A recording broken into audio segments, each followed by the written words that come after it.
developmental years.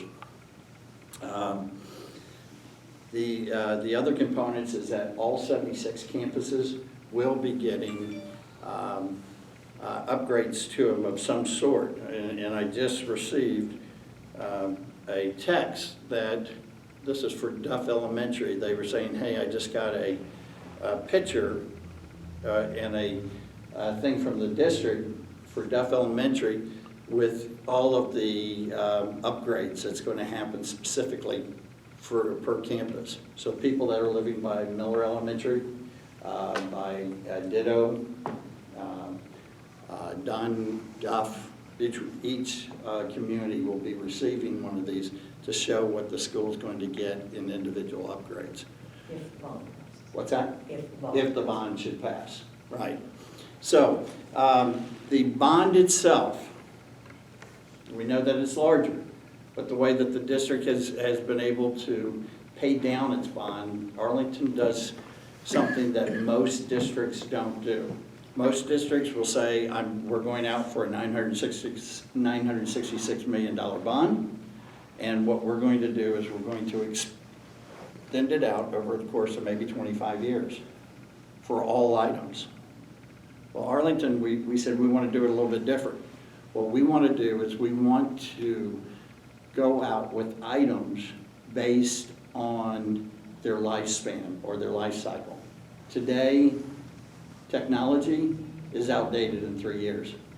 So if we're going to take out $68 million to $80 million worth of bonds for technology, we're going to pay that off in its lifespan. So it's going to be paid off in 5 years. Buses, same way. Buses, one of those recurring things that we have to do. We'll put on 350,000 miles on a bus within the course of 5 years.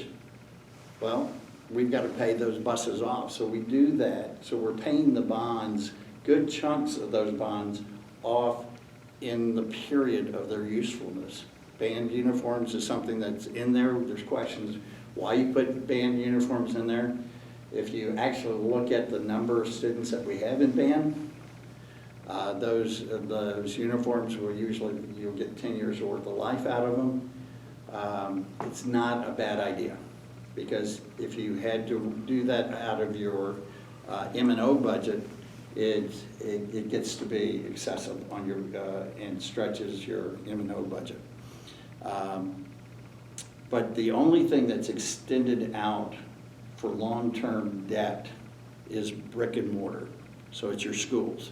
It's your, the stadium portion will be in there, the Dan Diaper Center will be in there. But those are those natural things that when you start hitting these schools that are at this age level, you have to look at, okay, what's best. You know, I was looking at the package, and what really made me think it was well put together was that there's a lot of what I would call boring but important stuff in it. Mm-hmm. You know, as a construction law attorney, capital costs, things like HVAC units, you know, after those things get about 15 to 20 years old, they don't even make spare parts for the old units anymore. Right. So you have to go pay a premium to find spare parts for old HVAC units. Well, a large part of this bond package is boring but important stuff. Mm-hmm. HVAC units, heating units, new roofs. And you know, what I have found is that one of the main determinants of your house's value and your house's value and your house's value is how well the schools in your neighborhood are doing. Because every single time a realtor is trying to market a house, what they're always having to deal with is the family will go to on the internet, type in Arlington, Texas, and it'll type in an address, and then it'll give the rankings of all the schools that house is next to. And a lot of realtors say that if you don't have decent rankings on those schools, I'm never going to be able to sell that house. So the value of your home and this school district are inextricably intertwined. Mm-hmm. And one of the reasons why I'm supporting this bond package, because it deals with not pie-in-the-sky, fancy frou-frou football stadiums. It deals with important, basic things that are contribute to the value of your home by increasing the ratings of the schools and making your home more valuable in the housing market. And, if Arlington can't attract new families to buy its old 60s, 70s, and 80s homes and spend their own private money to fix up those old homes, then we have a problem. And the way we're going to attract those families is by having a good school system. So if you're a millennial with a lot of college debt and you can't afford a McMansion in Aledo or Southlake and you're looking for that first home, you'll come to Woodland West in Arlington. You'll buy a 1976 2,200 square foot home. And thank goodness for those people in Waco that do the home fixer-upper thing. What's their name? Chip and Joanne. The Gaines. The Gaines, Chip and Joanna Gaines. They have every millennial family thinking they can buy an old Arlington house and fix it up. But those millennial families will not look at Arlington and our older homes if the school district that they put their children in doesn't have their confidence. Right. And you've just said that so eloquently. I mean, Andrew, and I appreciate that because I get caught up in the minutia of it, but it really is not a flashy bond package. The beauty of it is that these schools, if you think of what I told you, that we're tearing down 6 and only rebuilding 4, that's purposeful. Because the schools that we're going to be able to bring back at the elementary level are going to be state of the art. They're going to be they're going to meet the standards that the other new schools that we have in Patrick and McNutt and Peach, those schools. And we're already seeing that those were lower performing schools that are now being able to rate much higher. I had some experience with that road over there by 360. Okay, it's going away. Yes, ma'am. Okay, and then there's another one over there that's going away. The other one is Knox. Okay, and I'm not familiar with that one.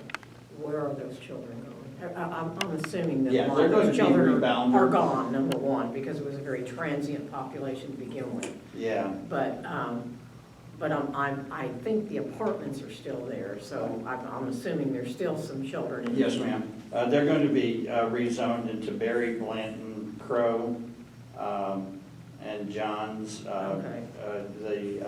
And Thornton will be 1 and 3 built, but Knox and Rower won't be.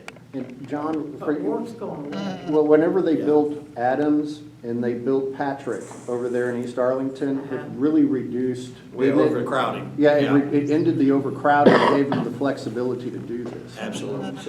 So the biggest thing is that you also have a swing school in Webb, because you're going to be, when you're we can rebuild on the Webb property. So the way that Mansfield did very effectively is that that transition year, when you needed to be able to have the kids somewhere so you don't just then overcrowd other schools, you take the kids there for a year when their campus is rebuilt, and you bring them back into their new campus. And what you want to have is, say a young person in Arlington graduates from Dan Dipert and starts making $68,000 a year. He starts thinking, looking at the quality of the schools in his neighborhood, he says, I'm going to buy an old house in East Arlington, and I'm going to fix it up, and my kids will go to a good school. And if property values in East Arlington can be sustained or rehabilitated using the school as a leader to increase the market value of those homes, whenever a home goes up in value in East Arlington, it benefits all of us here in West Arlington because we carry less of the taxing burden to sustain police and fire. So it's kind of an economic development project, this bond is. And if you just want to see an example of how this is actually working, go over in Fort Worth and you go over to the Highland,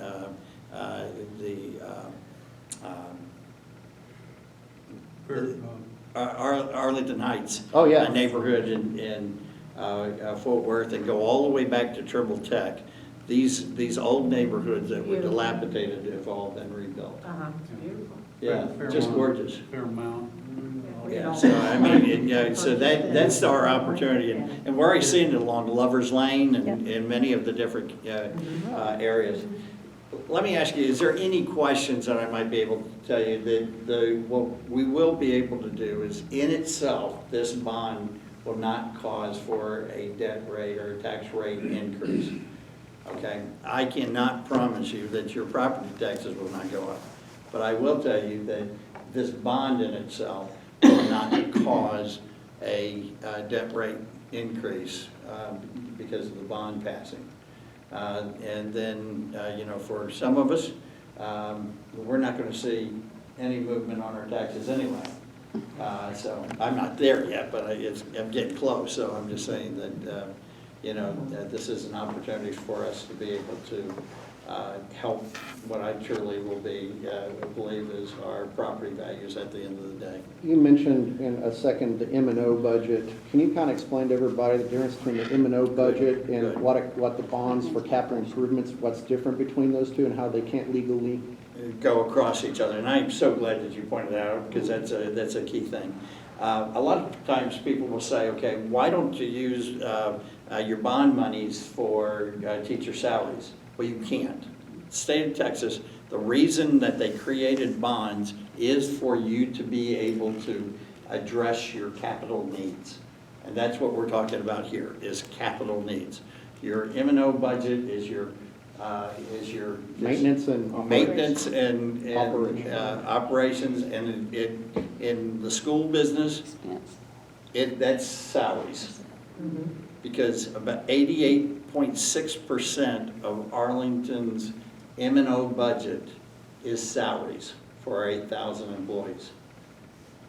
largest employer in Arlington? Yeah, so you're talking about 11.4% goes for instruction and everything else. The rest of it goes directly for your salaries. So there's not very much money to be able to take away to build a brand new school. Especially if you look at the way that school financing is right now, even though the state made some adjustments last year, unless they extend those out, the majority of school districts are going to be saying that they're insolvent in about 8 years if they just didn't get additional funding. We know that the state will not allow that to happen, but that's the direction, is that people looking at long-term debt if they're extending it out. But with your M&O budget, let me share with you that if this bond were not to pass, the needs are still there. So where are you going to take the money from? You've got to take it from your M&O budget. And if you take it from your M&O budget and 88.6% of that budget is salaries, guess what happens? You start to have to pull back. The district is already trying to be fiscally responsible by saying that we're only rebuilding 4 of those schools. So that's going to free up some additional monies in the M&O budget for the teachers that would have been at those others. There's no layoffs, there's none of that's happening. There's just simple attrition that will take place, and that's typical on a yearly basis. How many students are there in the city of Arlington? Right now, we're sitting just over 60,000. Is that ISD or the city? That's for the AISD, okay? Because you also have the southern border. It goes into Mansfield. A few go into Grand Prairie. The majority of Tarrant County, Grand Prairie goes to the Arlington School District. A little bit goes to Mansfield. We have kids that come in from Kennedale. We have kids come at our northern portion from Fort Worth, actual property, and then we have some from the HEB area. However, Veridian goes to HEB. Mm-hmm. The boundaries for school districts were created in the 1950s when most of this was unincorporated land.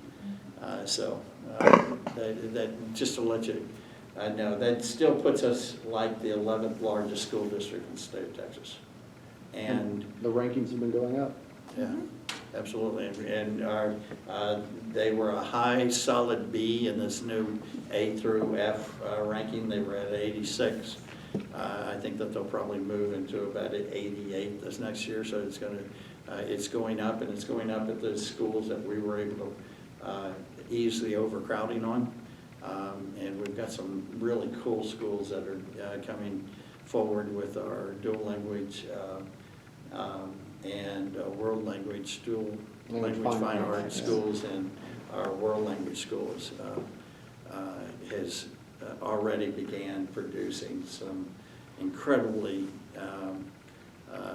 well-educated young kids, and so many of them. Let me brag on one thing, and then I want to finish up with you, is that we've got an early college high school. Our early college high school is in with TCC. That school, each cohort is between 115 to 125 students. The majority of the students are economically disadvantaged to the tune of 93% of them. The majority of them, only are they the first ones going to be going to college, but they're the first ones graduating from high school in their family.